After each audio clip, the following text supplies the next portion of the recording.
slaves.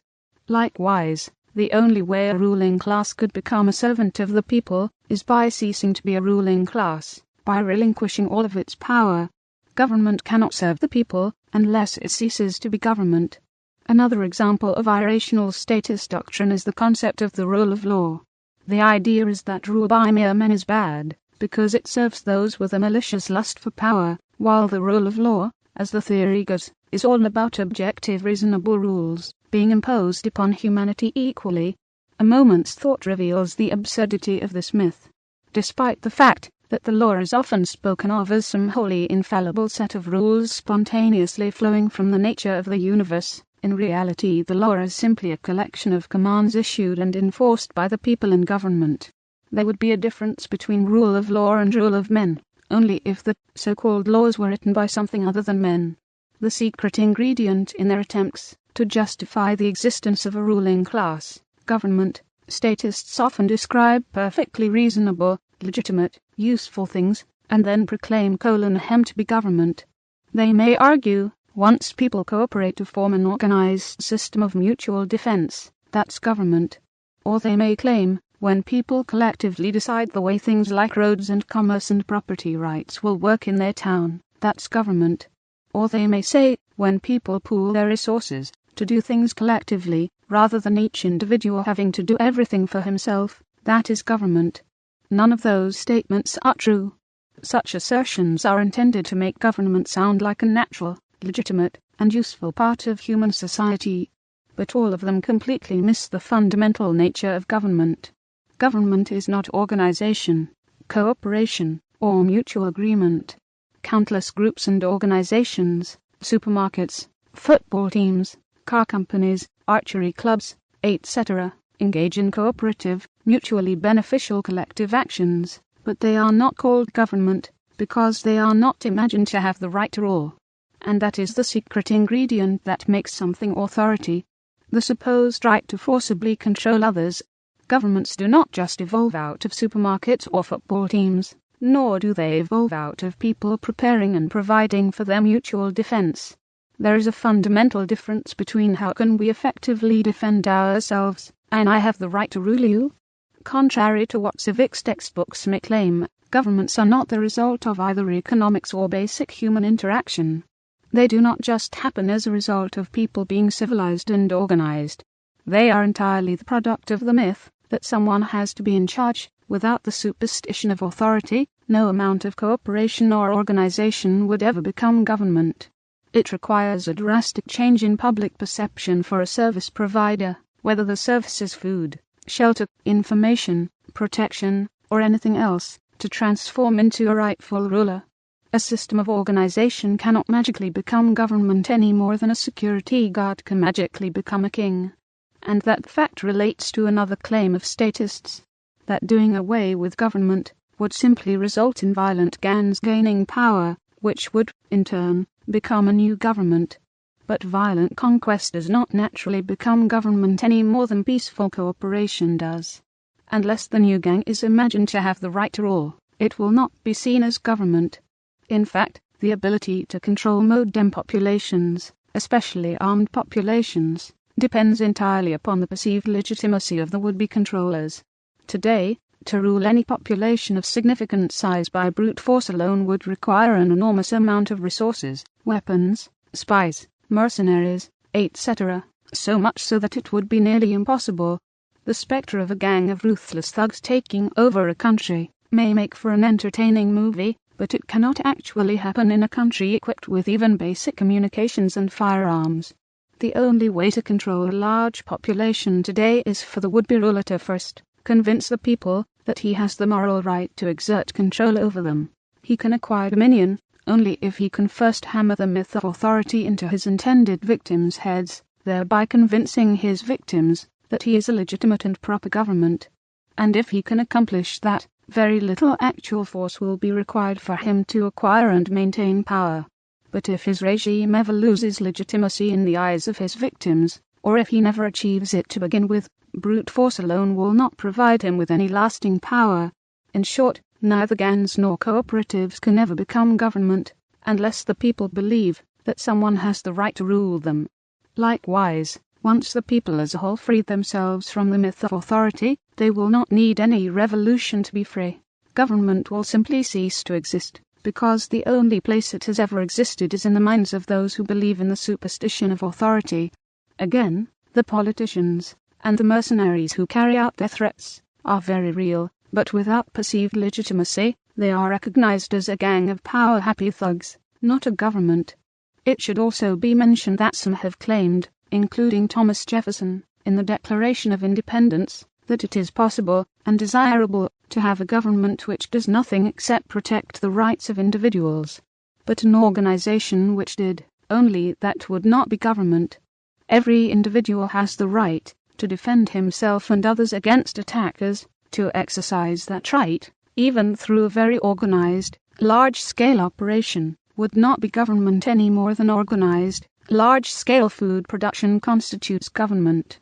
For something to be government, it must, by definition, do something that average people do not have the right to do. A government with the same rights as everyone else is not a government any more than the average man on the street is government. The excuse of necessity, the excuse that statists, people who believe in government, often resort to in the end, is that humanity requires government, that society needs rulers, that someone has to be in charge, or there would be constant chaos and bloody mayhem. But necessity, whether real or imagined, cannot make a mythical entity real. A right to rule is not going to come into existence just because we supposedly need it in order to have a peaceful society. No one would argue that Santa Claus must be real because we need him in order for Christmas to work. If authority does not and cannot exist, as will be proven below, saying that we need it is not only pointless but obviously untrue. We cannot conjure something into existence by sheer willpower. If you jump out of a plane without a parachute, your need for a parachute is not going to make one materialize. By the same token, if it is impossible for one person to acquire the right to rule over another, and impossible for one person to acquire the obligation to subjugate himself to another, as proven below, then claiming that such things need to happen is an empty argument.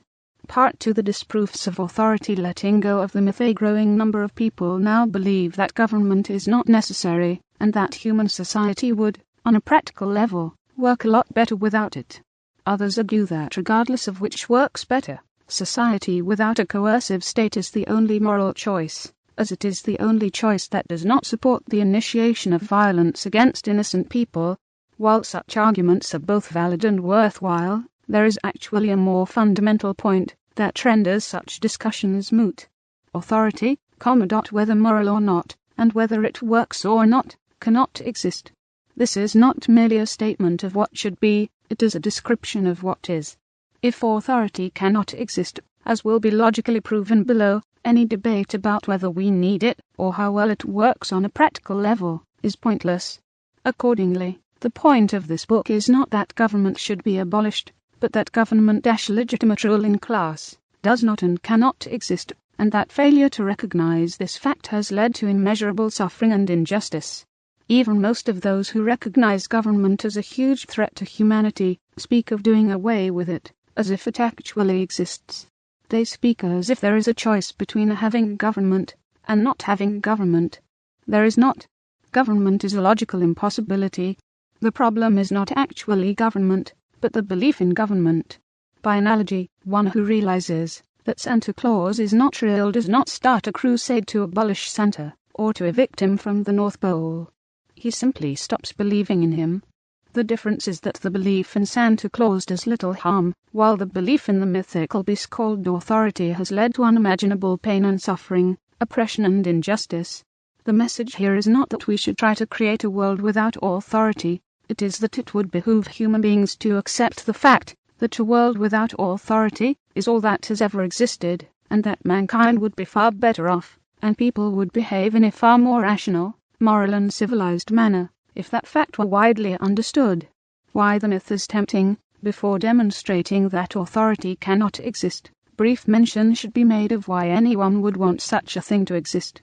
It is obvious why those who seek dominion over others want government to exist. It gives them an easy, allegedly legitimate mechanism through which they can forcibly control others. But why would anyone else, why would those being controlled, want to exist. The mindset of statists usually starts with a reasonable concern, but ends with an insane solution. The average person who looks out at the world, knowing there are billions of human beings out there, many of whom are stupid or hostile, naturally wants some sort of assurance that he will be protected from all the negligent and malicious things others may do. Most believers in government openly describe that as the reason government is needed. Because people cannot be trusted, because it is in man's nature to steal, fight, etc. Statists often assert that without a controlling authority, without government making and enforcing the rules of society on everyone, every dispute would end in bloodshed, there would be little or no cooperation, trade would all but cease, it would be every man for himself, and humanity would degrade into a caveman, or Mad Max type of existence. As a result, the debate between statism and anarchism is often incorrectly assumed to be a question of whether people are inherently good and trustworthy, and therefore need no controllers, or are inherently bad and untrustworthy, and therefore need government to control them. In truth, whether human beings are all good, all bad, or something in between, the belief in authority is still an irrational superstition, but the most popular excuse for government that people are bad and need to be controlled inadvertently exposes the lunacy inherent in all statism. To wit, if human beings are so careless, stupid and malicious that they cannot be trusted to do the right thing on their own, how would the situation be improved? By taking a subset of those very same careless, stupid and malicious human beings and giving them societal permission to forcibly control all the others. Why would anyone think that rearranging and reorganizing a group of dangerous beasts would make them civilized? The answer hints at the mythological nature of the belief in authority. It is not merely a different arrangement of human beings that authoritarians seek, but the involvement of some superhuman entity, with rights that human beings do not have, and with virtues that human beings do not have, which can be used to keep all the untrustworthy humans in line. To say that human beings are so flawed that they need to be controlled, a common refrain among statists, implies that something other than human beings needs to do the controlling. But no matter how hard you study government, you will find that it is always run entirely by people. Saying that government is necessary because people are untrustworthy is as irrational as saying that if someone is being attacked by a swarm of bees, the solution is to create an authoritarian hierarchy among the bees, assigning some of the bees the duty of preventing the other bees from doing harm, however dangerous the bees may be. Such a solution is ridiculous. What the believers really want out of government is a huge unstoppable power that will be used for good. But there is no magic trick, political or otherwise, capable of guaranteeing that justice will occur, that the good guys will win, or that the innocent will be protected and cared for. The giant, superhuman, magical savior that statists insist is needed to save humanity from itself does not exist. On this planet, at least, human beings are the top. There is nothing above them to control them and make them behave properly, and hallucinating such a superhuman entity does not make it real, nor does it help the situation. The religion of government is neither a scientific concept nor a rational sociological construct, nor is it a logical practical method of human organization and cooperation. The belief in government is not based on reason, it is based on faith. In truth, the belief in government is a religion made up of a set of dogmatic teachings, irrational doctrines which fly in the face of both evidence and logic, and which are methodically memorized and repeated by the faithful. Like other religions, the gospel of government describes a superhuman, supernatural entity, above mere mortals, which issues commandments to the peasantry, for whom unquestioning obedience is a moral imperative. Disobeying to the commandments, breaking the law, is viewed as a sin, and the faithful delight in the punishment of the infidels and sinners, QW 21 criminals, while at the same time taking great pride in their own loyalty and humble subservience to their God, as law-abiding taxpayers. And while the mortals may humbly beg their Lord for favors, and for permission to do certain things, it is considered blasphemous and outrageous for one of the lowly peasants to imagine himself to be fit to decide which of the government God's laws he should follow, and which it is okay for him to ignore. Their mantra is, you can work to try to change the law, but as long as it's the law, we all have to follow it. The religious nature of the belief in authority is put on display for all to see whenever people solemnly stand, with their hands upon their hearts, and religiously proclaim their undying faith in, and loyalty to, a flag and a government, the Republic. It rarely occurs to those who recite the Pledge of Allegiance, while feeling deep pride, that what they are actually doing is swearing allegiance to a system of subjugation and authoritarian control. In short, they are promising to do as they are told, and behave as loyal subjects to their masters. Aside from the patently inaccurate phrase at the end about liberty and justice for all, the entire pledge is about subservience to the government which claims to represent the collective, as if that in itself is some great and noble goal. The pledge, and the mentality and emotions it is intended to stir up, would apply equally well to any tyrannical regime in history. It is a promise to be obedient and easily controlled, to subordinate oneself to the Republic, rather than a promise to do the right thing. Many other patriotic rituals and songs, as well as the overtly religious reverence given to two pieces of parchment, the Declaration of Independence and the U.S. Constitution, also demonstrate that people do not merely view government as a practical necessity. They view it as a god, to be praised and worshipped, honored and obeyed.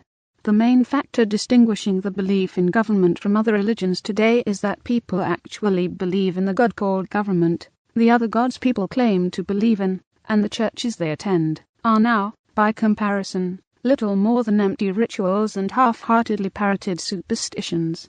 When it comes to their everyday lives, the God that people actually pray to save them from misfortune, to smite their enemies, and to shower them with blessings, is government. It is government whose commandments the people most often respect and obey, whenever a conflict arises between government and the teachings of the lesser gods, such as pay your fair share, taxation, versus thou shalt not steal, or duty to country, military service, versus thou shalt not murder. The commands of government supersede all the teachings of the other religions. Politicians, the high priests of the Church of Government, the mouthpieces and representatives of government, who deliver the sacred law from on high, even openly declare that it is permissible for the people to practice whatever religion they wish, as long as they do not run afoul of the supreme religion, by disobeying the law meaning the dictates of the God called government. Perhaps most telling is that, if you suggest to the average person that maybe God does not exist, he will likely respond with less emotion and hostility than if you bring up the idea of life without government. This indicates which religion people are more deeply emotionally attached to, and which religion they actually believe in more firmly. In fact, they believe so deeply in government that they do not even recognize it as being a belief at all. The reason so many people respond to the idea of a stateless society, anarchy, with insults, apocalyptic predictions and emotional tantrums, rather than with calm reasoning, is because their belief in government is not the result of careful, rational consideration of evidence and logic. It is, in every way, a religious faith, believed only because of prolonged indoctrination. And there is almost nothing which statue-worshippers find more existentially terrifying than contemplating the possibility that government, their saviour and protector, teacher and master, does not actually exist, and never did. Many political rituals have overtly religious overtones to them. The grandiose, cathedral-like buildings, the pomp and circumstance at inaugurations and other government ceremonies, the traditional costumes and age-old rituals, the way the members of the ruling class are treated and described, e.g., honourable, all give such proceedings an air of holiness and reverence, far more indicative of religious rites than of a practical means of collective organisation. It might be nice to have some morally superior, all-powerful deity to protect the innocent, and to prevent injustice. And that is what statists hope government will be. A wise, unbiased, all-knowing and all-powerful final decider that will override and supersede the flawed, short-sighted and selfish whims of man, unerringly dispensing justice and fairness. However, there is no such thing, and can be no such thing, and there are many reasons why it is utterly foolish to look to government as the solution to human imperfection. For example, what almost every statist wants is for government to enforce objective rules of civilized behavior. More specifically, each individual wants his own perception of justice and morality to be enforced by authority, while failing to realize that the moment there is an authority, It is no longer up to that individual to decide what counts as moral or just. The authority will claim the right to do that for him.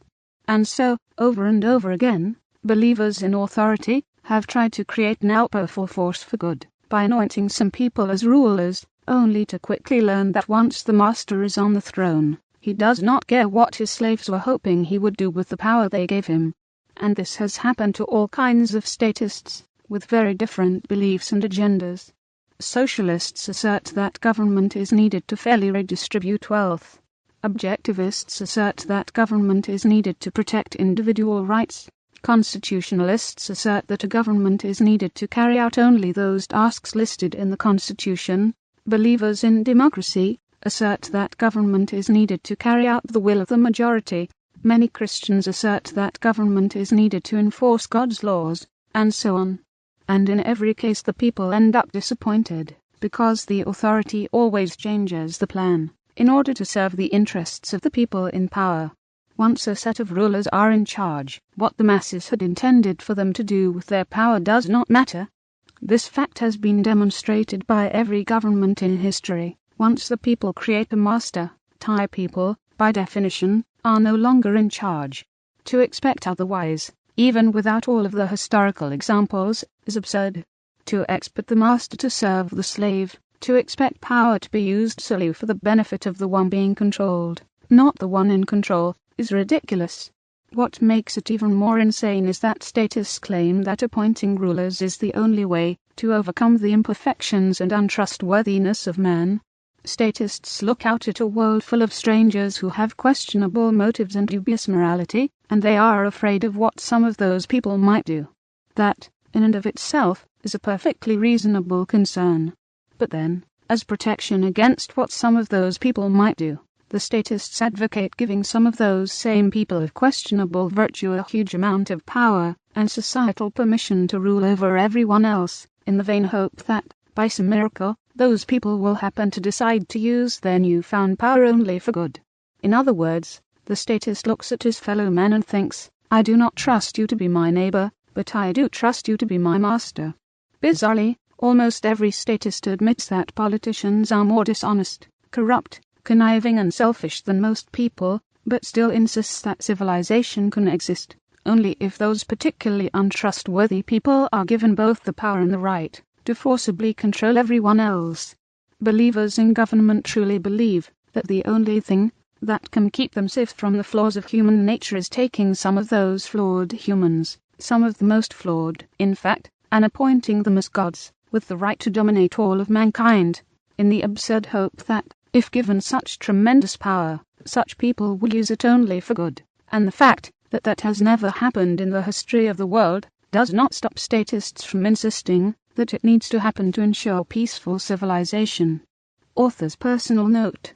Say all this as a former devout statist, who for most of my life, not only accepted the self-contradictions and delusional rationalizations underlying myth of government, but vehemently spread the mythology myself.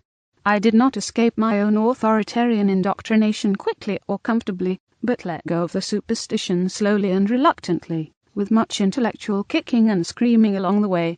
I mention this only so that it may be understood that when I refer to the belief in authority as utterly irrational and insane, I am attacking my own prior beliefs as much as anyone else's. Another way to look at it is that statists worry that different people have different beliefs, different viewpoints, different standards of morality. They express concerns such as what, if there is no government, and someone thinks it's okay to kill me and steal my stuff? Yes, if there are conflicting views, as there always have been, and always will be, they can lead to conflict. The authoritarian solution is that, instead of everyone deciding for himself what is right and what he should do, there should be a central authority that will make one set of rules that will be enforced on everyone. Statists obviously hope that the authority will issue and enforce the right rules, but they never explain how or why this would happen. Since the edicts of government are written by mere human beings, usually exceptionally power-hungry, corrupt human beings, why should anyone expect their rules to be better than the rules each individual would choose for himself? The belief in government does not make everyone agree, it only creates an opportunity to drastically escalate personal disagreements into large-scale wars and mass oppression. Nor does having an authority settling a dispute do anything to guarantee that the right side wins. Yet statists talk as if government will be fair, reasonable, and rational in situations where individuals would not be. Again, this demonstrates that believers in government imagine authority to have superhuman virtues that should be trusted above the virtues of mere mortals. History shows otherwise. A twisted sense of morality in one person, or a few, can result in the murder of one person, or even dozens. But that same twisted sense of morality in just a few people, when they get hold of the machine called government, can result in the murder of millions. The statist wants his idea of the good rules forced on everyone by a central authority, but has no way to make that happen, and no reason to expect that it will happen. In their search for an all-powerful good guy to save the day, statists always end up creating all-powerful bad guys. Over and over again, they build giant, unstoppable government monsters in the hope that they will defend the innocent, only to find that the monsters become a far greater threat to the innocent than the threats they were created to protect against.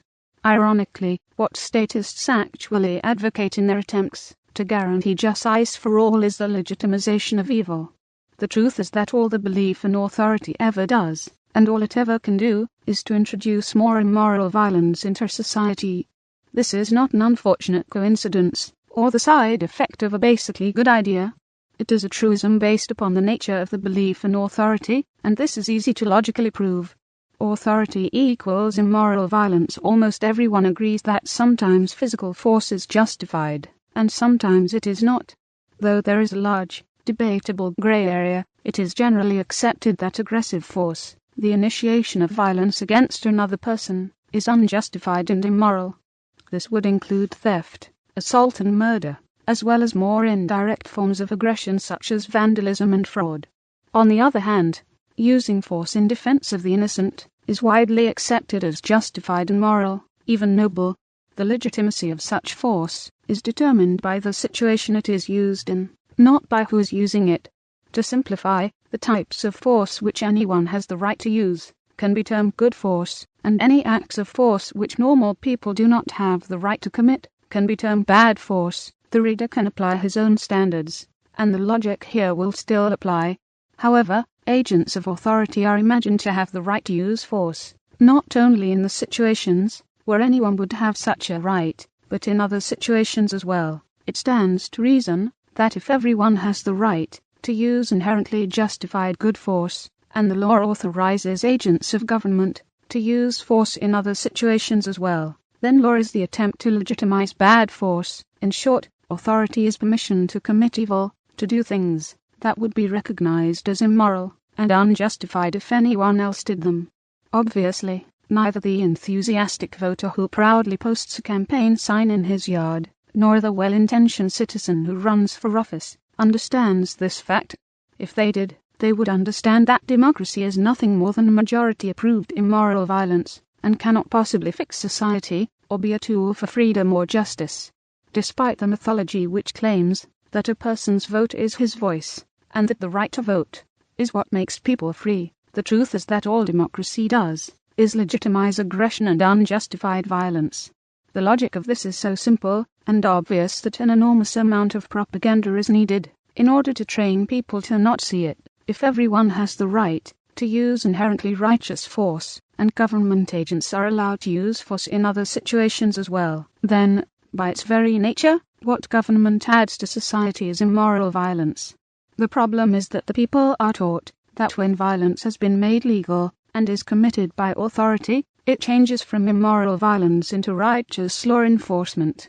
The fundamental premise upon which all government rests is the idea that what would be morally wrong for the average person to do can be morally right when done by agents of authority, implying that the standards of moral behavior which apply to human beings do not apply to agents of government. Again, hinting that the thing called government is superhuman. Inherently righteous force, which most people generally agree is limited to defensive force, does not require any law or special authority to make it valid. The only thing that law and government are needed for is to attempt to legitimize immoral force, and that is exactly what government adds. and the only thing it adds to society more inherently unjust violence. No one who understands this simple truth would ever claim that government is essential to human civilization. The notion that man-made law can negate the usual rules of civilized behavior has some fairly terrifying ramifications. If government is not limited by basic human morality, which the very concept of authority implies, by what standards or principles would government action be limited at all? If 30% taxation is valid, why would 100% taxation not be valid? If legal theft is legitimate and just, why couldn't legalized torture and murder be legitimate and just? If some collective need requires society to have an institution that has an exemption from morality, why would there be any limits on what it can do? If exterminating an entire race, or outlawing a religion, or forcibly enslaving millions is deemed necessary for the common good, by what moral standards could anyone complain, once they have accepted the premise of authority? All belief in government rests on the idea that the common good justifies the legal initiation of violence against innocents to one degree or another. And once that premise has been accepted, there is no objective moral standard to limit government behavior. History shows this all too clearly. Almost everyone accepts the myth that human beings are not trustworthy enough, not moral enough, not wise enough to exist in peace without a government to keep them in line. Even many who agree that there would be no rulers in an ideal society often opine that human beings are not ready for such a society. Such sentiments are based on a fundamental misunderstanding of what authority is and what it adds to society. The idea of government as a necessary evil, as Patrick Henry described it, implies that the existence of government imposes restraints upon the violent, aggressive nature of human beings, when in reality it does the exact opposite. The belief in authority legitimizes and legalizes aggression. Regardless of how foolish or wise human beings are, or how malicious or virtuous they might be, to say that human beings are not ready for a stateless society, or cannot be trusted to exist without having an authority that they bow to, is to say that peaceful civilization can exist only if there is a huge, powerful machine that introduces an enormous amount of immoral violence into society. Of course, statists do not recognize the violence as immoral, because to them, it is not mere mortals committing the violence, but representatives of the deity known as government. And deities have the right to do things that mortals do not. When described in accurate, literal terms, this nearly universally held belief that it is necessary to introduce immoral violence into society in order to prevent people from committing immoral violence is exposed as the patently absurd myth that it is. But everyone who believes in the myth of government has to believe exactly that. They do not believe it as a result of rational thought and logic. They accept it as an article of faith, because it is part of the unquestionable doctrine of the Church of Government. Who gave them the right? There are several ways to demonstrate that the mythology the public is taught about government is self-contradictory and irrational. One of the simplest ways is to ask the question, how does someone acquire the right to rule another? The old superstitions asserted that certain people were specifically ordained by a god, or a group of gods, to rule over others.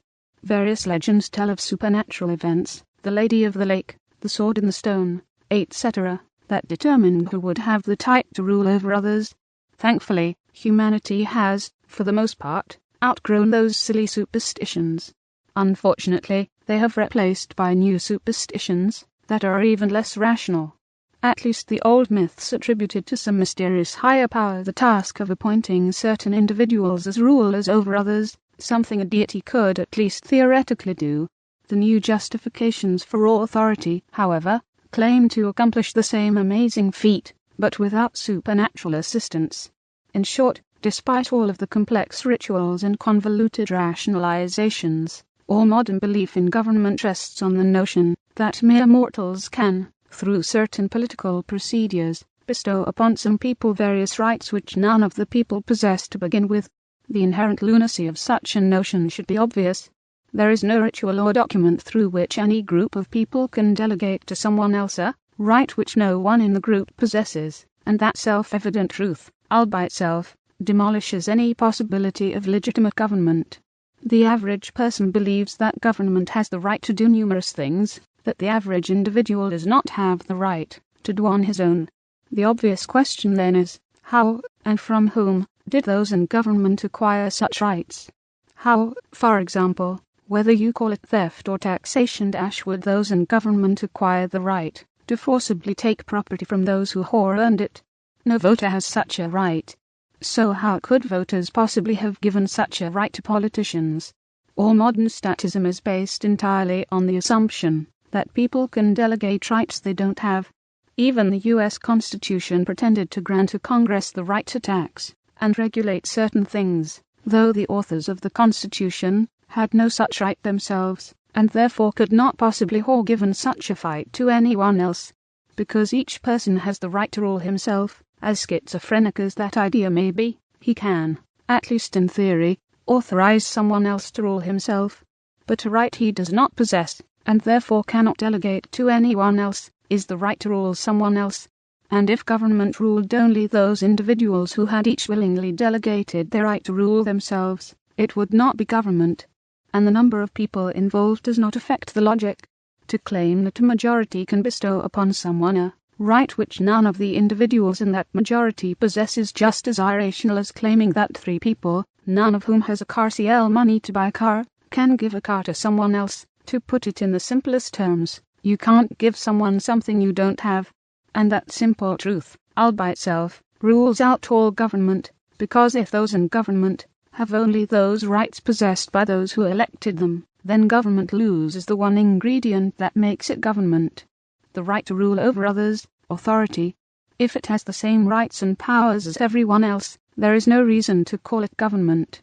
If the politicians have no more rights than you have, all of their demands and commands, all of their political rituals, law books, courts, and so on, amount to nothing more than the symptoms of a profound delusional psychosis. Nothing they do can have any legitimacy, any more than if you did the same thing on your own, unless they somehow acquired rights that you do not have. And that is impossible, since no one on earth, and no group of people on earth, could possibly have given them such superhuman rights. No political ritual can alter morality. No election can make an evil act into a good act. If it is bad for you to do something, then it is bad for those in government to do it. And if the same morality that applies to you also applies to those in government, if those in public office have the same rights that you do, and no more, then government ceases to be government. If judged by the same standards as other mortals are judged, those wearing the label of government are nothing but a gang of thugs, terrorists, thieves, and murderers, and their actions lack any legitimacy, any validity, any authority. They are nothing but a band of crooks who insist that various documents and rituals have given them the right to be crooks. Sadly, even most of their victims believe them. Altering morality, the concept of authority depends upon the concepts of right and wrong, i.e., morality. To wit, having authority does not merely mean having the ability to forcibly control other people, something possessed by countless thugs, thieves and gangs who are not referred to as authority. It means having the right to control other people, which implies that those being controlled have a moral obligation to obey, not just to avoid punishment, but also because such obedience, being law-abiding, is morally good and disobedience, breaking the law, is morally bad. Thus, for there to be such a thing as authority, there must be such a thing as right and wrong. How one defines right and wrong, or what one believes to be the source of morality, does not particularly matter for purposes of this discussion. Use your own definitions, and the logic will still apply. While the concept of authority requires the existence of right and wrong, it is also ruled out entirely by the existence of right and wrong. A simple analogy will prove that seemingly odd claim. The laws of mathematics are an objective, unchanging part of reality. If you add 2 apples to 2 apples, you will have 4 apples. Those who study mathematics seek to understand more about a reality, to learn about what already is. One who entered the field of math with the stated goal of altering the laws of mathematics would be seen as insane, and rightfully so. Imagine how absurd it would be for some math professor to proclaim, "I hereby decree that henceforth 2 plus 2 shall equal 5. Yet such lunacy is what occurs every time politicians enact legislation. They are not merely observing the world and trying to best determine what is right and what is wrong, something every individual should, and must, do for himself. No, they are claiming to be altering morality by issuing some new decree. In other words, like the insane math professor who thinks he can, by mere declaration, make 2 + 2 = 5. The politicians speak and act as if they are the source of morality, as if they have the power to make up, via legislation, what is right and wrong, as if an act can become bad simply because they declared it to be illegal. Whether the issue is math, morality, or anything else, there is a huge difference between trying to determine what is true and trying to dictate what is true. The former is useful, the latter is insane. And the latter is what those in government pretend to do every day. In the legislation, the politicians do not merely express how they think people should behave, based upon universal standards of morality. Anyone has the right to say, I think doing this thing is bad, and doing that thing is good, but no one would call such opinions laws. Instead, the message from the politicians is, we are making that thing bad, and making this thing good. In short, every legislator suffers from a profoundly delusional God complex, which leads him to believe that, via political rituals, he actually has the power, along with his fellow legislators, to change right and wrong, by mere decree. Mortals cannot alter morality any more than they can alter the laws of mathematics. Their understanding of something may change, but they cannot, by decree, change the nature of the universe. Nor would anyone sane attempt to. Yet that is what every new law passed by politicians pretends to be. A change in what constitutes moral behavior. And as idiotic as that notion is, it is a necessary element to the belief in government. The idea that the masses are morally obligated to obey the lawmakers that disobeying, breaking the law, is morally wrong, not because the politicians' commands happen to match the objective rules of morality, but because their commands dictate and determine what is moral and what is not. Understanding the simple fact that mere mortals cannot make good into evil, or evil into good, all by itself makes the myth of government disintegrate. Anyone who fully understands that one simple truth cannot continue to believe in government, because if the politicians lack such a supernatural power, their commands carry no inherent legitimacy, and they cease to be authority. And less good is whatever the politicians say it is, and less right and wrong actually come from the whims of the politician gods, then no one can have any moral obligation to respect or obey the commands of the politicians, and their laws become utterly invalid and irrelevant. In short, if there is such a thing as right and wrong at all, however you wish to define those terms, then the laws of government are always illegitimate and worthless. Every person is, by definition, morally obligated to do what he feels is right. If a law tells him to do otherwise, that law is inherently illegitimate and should be disobeyed. And if law happens to coincide with what is right, the law is simply irrelevant. The reason, for example, to refrain from committing murder is because murder is inherently wrong. Whether or not some politicians enacted legislation declaring murder to be wrong, whether or not they outlawed it, has no effect whatsoever in the morality of the act. Legislation, no matter what it says, is never the reason that something is good or bad. As a result, even laws prohibiting evil acts, such as assault, murder and theft, are illegitimate.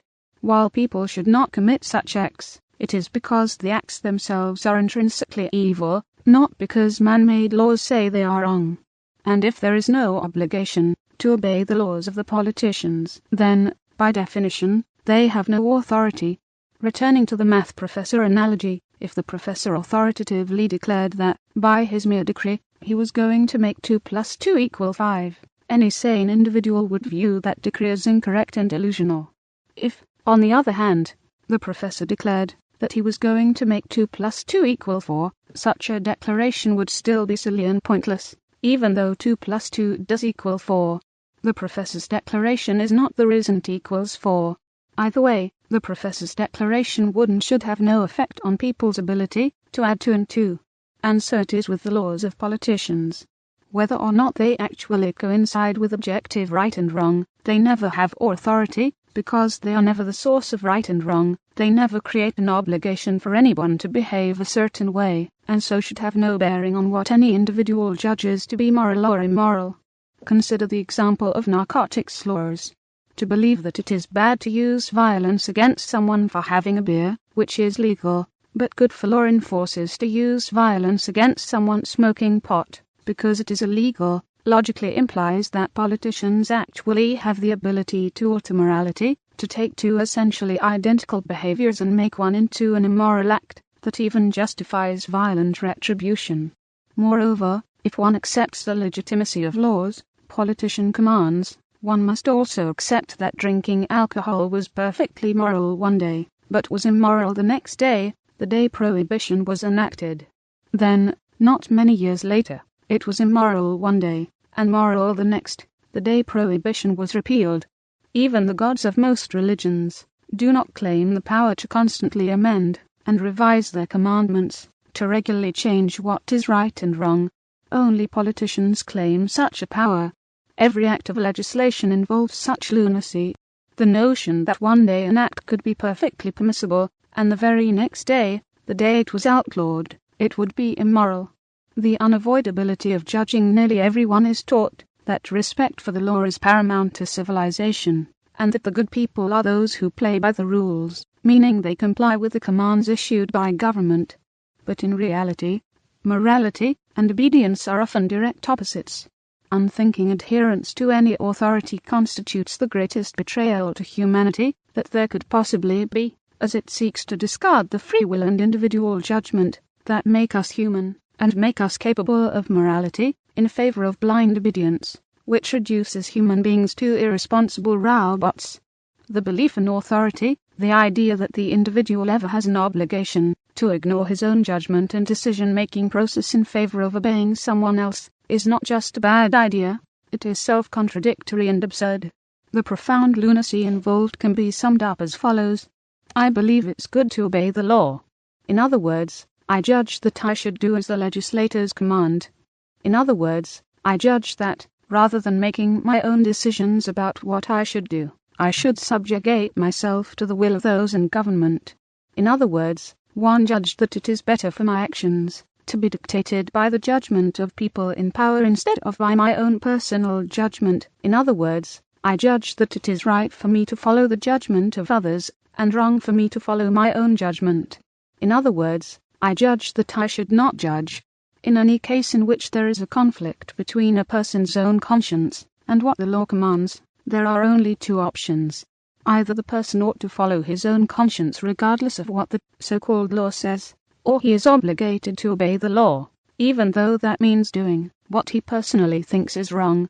Regardless of whether the individual's judgment is flawed or not, it is schizophrenic insanity for a person to believe that it is good for him to do what he believes is bad.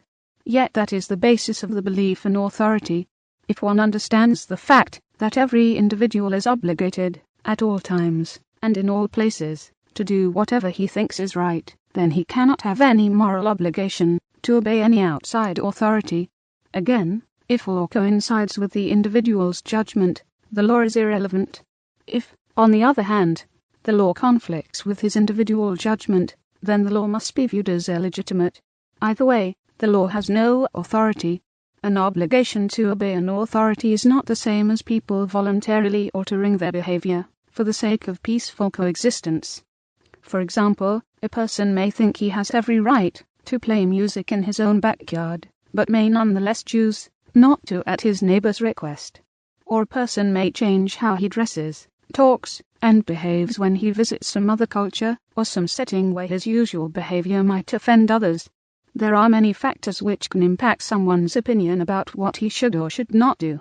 Recognizing authority as a myth is not at all the same as not caring what anyone else thinks. Going along with various customs, standards of behavior, and other societal norms, for the sake of getting along and avoiding conflicts, is often a perfectly rational and useful thing to do. What is not rational is for someone to feel morally obliged to do something he does not personally judge to be the right thing to do, given the circumstances. To be blunt, the belief in authority serves as a mental crutch for people seeking to escape the responsibility involved with being a thinking human being. It is an attempt to pass off the responsibility for decision-making to someone else, those claiming to be authority. But the attempt to avoid responsibility by just following orders is silly, because it requires the person to choose to do what he was told. Even what appears as blind obedience is still the result of the individual choosing to be obedient. Not choosing anything is not possible, or, as the band Rush put it in their song Free Will, if you choose not to decide, you still have made a choice. The excuse "I was only following orders" neatly dodges the fact that the person first had to decide that he would obey authority. Even if some authority proclaims, "You must obey me," as countless conflicting authorities have claimed, the individual still must choose which one, if any, to believe. The fact that most people give very little thought to such things does not change the fact that they had the option of not obeying, and are therefore completely responsible for their actions, precisely the responsibility they wanted authority to relieve them of. It is impossible not to judge. It is impossible not to make choices. For a person to pretend that someone or something else made his choices for him, that he played no part in the decision, and spares no responsibility for the outcome, is utterly insane. Loyal obedience to authority, while painted by many as a great virtue, is really nothing more than a pathetic attempt to escape the responsibility of being human, and reduce oneself to an unthinking, amoral, programmable machine. Everyone, at all times, makes his own choices, and is personally responsible for those choices. Even those who hallucinate an authority are still choosing to believe, and choosing to obey, and are still responsible for having done so. Authority is merely a delusion whereby people imagine that it is possible to avoid responsibility by merely doing what they were told, or, to express it in a more personal way, your actions are always determined entirely by your own judgment and your own choices. To try to attribute your behavior to some outside force, such as authority, is cowardly and dishonest. You made the choice, and you are responsible. Even if you just stupidly obeyed some self-proclaimed authority, you decided to do that. The claim that there was something outside of yourself making your choices for you, the claim that you had no choice, that you had to obey authority, is a cowardly lie. There is no shortcut to determining truth about morality or anything else. All too often, the basis of people's belief system boils down to this. To know what is true, all I have to do is ask my infallible authority, and I know my authority is always right, because it tells me that it is always right. Of course, countless competing, contradictory authorities will always exist, and each will declare itself to be the source of truth. It is, therefore, not merely a good idea for people to judge for themselves what is true and what is not. It is completely unavoidable. Even those who consider it a great virtue to have a belief system, political, religious, or otherwise, based upon faith, fail to realize that only an individual can decide what to have faith in. Whether he wants to admit it or not, he is always the ultimate decider. He always uses his own judgment to decide what to believe and what to do. Part 3. The effects of the superstition. Effects of the myth. Throughout the ages, human beings have done to all sorts of superstitions.